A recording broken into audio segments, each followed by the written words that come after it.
Quarter four नतीजों पर जेके tyre के मैनेजमेंट से कंपनी की आय में 12% और मुनाफे में 80% की बढ़त देखने को मिली है। एबिटा में भी देखें तो 48% की ग्रोथ रही है। नतीजे और ग्रोथ आउटलुक पर बात करने के लिए हमारे साथ जुड़ रहे हैं कंपनी के CFO Sanjeev Agarwal. Sir, show में स्वागत है आपका। नमस्कार। और बहुत ही स्ट्रॉन्ग नंबर्स में देख रहा हूँ काफ़ी पैरामीटर्स पर। इनफैक्ट पूरा FY26 देखें बहुत बढ़िया रहा। क्वार्टर फोर में तो मुनाफा 83% बढ़ गया। क्या खास रहा सर इस क्वार्टर में? कल ये जो साल रहा हमारे लिए 2026, अगर हम एनालाइज करें तो GST reforms and taxation reform से पहले एंड टैक्सेशन रिफॉर्म्स के बाद ये दो हिस्सों में डिवाइड करना चाहिए। जो ग्रोथ थी सेक्टर में, ऑटो सेक्टर में, वो काफी हद तक म्यूटेड थी बिफोर द जीएसटी रिफॉर्म्स, और जीएसटी रिफॉर्म्स के बाद suddenly there was a big jump across segments. So that has led to good growth in the second half of the financial year. और उसी के नतीजे से ओवरऑल अच्छी हमारी ग्रोथ हुई है।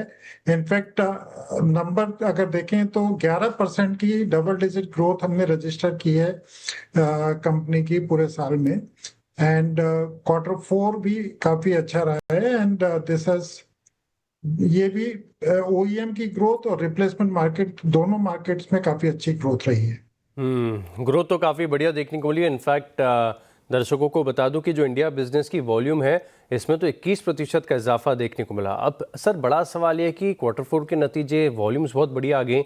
क्या आगे आने वाले क्वार्टर्स में इतनी बढ़िया परफॉर्मेंस सस्टेनेबल है? तो हमें लगता है कि ग्रोथ मोमेंटम अभी सभी सेगमेंट्स में कंटिन्यू करेगा FY27 में, और काफी अच्छी ग्रोथ हमें देखने को मिल रही है इवन अभी तक का जो फर्स्ट क्वार्टर है। तो this momentum will continue, is likely to continue. Input cost across industries बढ़ा है, ऐसा नहीं टायर में, सभी इंडस्ट्रीज में हम देख रहे हैं कि थोड़ा बहुत तो बढ़ा ही है। अब ऐसे में ज़्यादा चैलेंजिंग क्या लग रहा है? क्योंकि कंपोनेंट्स या तो कार्बन ब्लैक है, क्रूड डेरिवेटिव्स हैं, या फिर नेचुरल रबर है। क्या स्थिति है सर फिलहाल? देखिए, काफी वेस्ट एशिया क्राइसिस के कारण से काफी रॉ मटेरियल प्राइसेस में इंक्रीज हुआ है। 18 से 20% का रॉ मटेरियल प्राइसेस में इंक्रीज हुआ है। एंड जो कि हमें फर्स्ट क्वार्टर में देखने को मिलेगा, इसका इम्पैक्ट फर्स्ट क्वार्टर में आएगा। और अगर हम देखें तो इसका इम्पैक्ट सेलिंग प्राइसेस में हमें 12% के करीब का इंक्रीज का वांट है। Basically this gets converted into 12%। तो उसके अगेंस्ट में भी हम लोगों ने 4 से 5% के प्राइसेस ऑलरेडी बढ़ा दिए हैं अपने फाइनल प्रोडक्ट के, और आगे आने वाले समय में भी हम similar kind of price increase लेंगे।